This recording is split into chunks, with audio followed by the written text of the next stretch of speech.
నియోజకవర్గ ఆత్మీయ సమ్మేళనంలో మాజీ మంత్రి జూపల్లి కృష్ణారావు మాట్లాడుతున్నారు. ఇప్పుడు లైవ్ లో చూద్దాం. జరిగింది జిల్లా వనపర్తి జిల్లా కలెక్టర్ గారు కానీ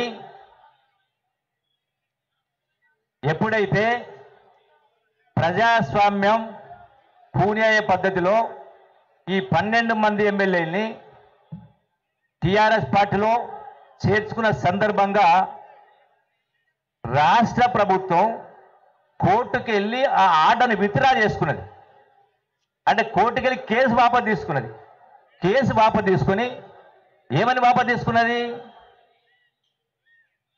మేము court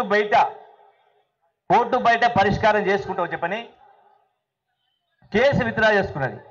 29/5/2021 memo number 18,212 signed by principal secretary చేస్తూ 26,30,99,830 వాళ్ళు డబ్బులు చెల్లించడం చెప్పని వాపసు తీసుకొని చేసింది. అంటే 5 లక్షల రూపాయల బకాయికి 70 లక్షల రూపాయలు తీసుకుని అదే తప్పంటే విత్డ్రా చేసుకొని 26 కోట్ల రూపాయలు ఇస్తున్నామంటే ఎందుకోసం? అంటే పార్టీ మారినందుకు స్పష్టంగా కనపడతా ఉంది. రాష్ట్రపతి దాగేది కాదు. అంటే ఎవరి సొత్తు, ఎవరి తాత జాగీరు, ఏం సందేశం పంపిస్తా ఉన్నారు? అత్త సొమ్ము అల్లుడు దానం చేసినట్టుగా. అంటే రాజకీయాల కోసం ఏం అవసరం వచ్చింది? మా దగ్గర కాదు, మీ దగ్గర చూస్తా ఉన్నాం.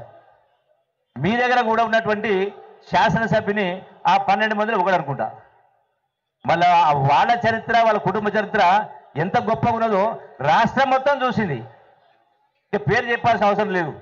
ఇదే కొత్తగూడెం శాసనసభ్యునికి సంబంధించి. అంటే ప్రజాస్వామ్యం పూని చేసేట్టు కార్యక్రమం. ఏం చెప్తారు? అంటే రాజ్యాంగంలో అంబేద్కర్ గారు 2/3 మెజార్టీ ఉన్నప్పుడు తీసుకొని పెట్టిన కూడా దాని ప్రకారం చేసినామంటారు. ఇదేనా మనం చదువుకున్నది? ఇదేనా మనం నేర్చుకున్నది? దాని స్ఫూర్తి లేదా? దాని స్పృహ లేదా? ఏం అవసరం వచ్చింది? అంటే ప్రజాస్వామ్యాన్ని తుంగలో దొక్కే కార్యక్రమం చేస్తూ ఉన్నారు. అట్లనే ఇదే కాకుండా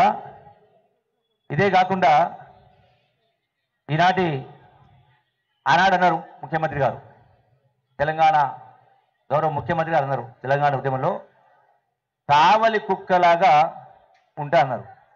మరి ఈ రాష్ట్ర ఖజానాకు ఈ విధంగా దోపిడీ చేస్తే దీన్ని ఏమనాలి?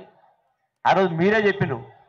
ఆ రోజు కవితను కేసీఆర్ గారు గౌరవ ముఖ్యమంత్రి పదే చదివి వినిపించారు. ఏమని?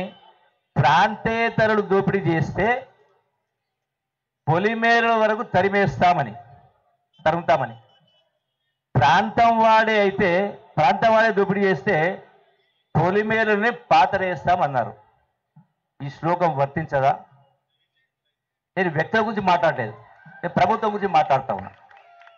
నాకు ఎవరిపైన వ్యక్తిగత కోపం లేదు. అంటే సిస్టమ్, వ్యవస్థ మనం చూసి 10 మంది ఏ మాట మాట్లాడినా, ఏ నిర్ణయం తీసుకున్నా 10 మంది మెచ్చేటట్టు ఉండాలి. ఏం సందేశం పంపిస్తున్నారు? నేను ఒకటే అడుగుతా ఉన్నా. ఇలా 5 లక్షల రూపాయలకు ఆలస్యమైన నష్టపరిహారం కింద 26 కోట్లు చెల్లిస్తే ఇలా రాష్ట్రంలో గ్రామ పంచాయతీ సర్పంచులు ఉన్నారు. పాపం అప్పు చేసినటువంటి వాళ్ళు, ఆస్తులు తాకట్టు పెట్టిన వాళ్ళు, బంగారం తాకిన పెట్టిన వాళ్ళు నెల కాదు ఏడాదైనా నెల బిల్లులు రావట్లేదు. ఒక సర్పంచ్లే కాదు, రాష్ట్రంలో చిన్న వాళ్ళు 1,00,000, 2,00,000, 5,00,000, 10 లక్షలు చేసేవాళ్ళు సంవత్సరం 2 సంవత్సరం బిల్లులు రావట్లేదు. అట్లాగే ఇలా ఇరిగేషన్ ప్రాజెక్ట్స్ 1,000 కోట్ల రూపాయలు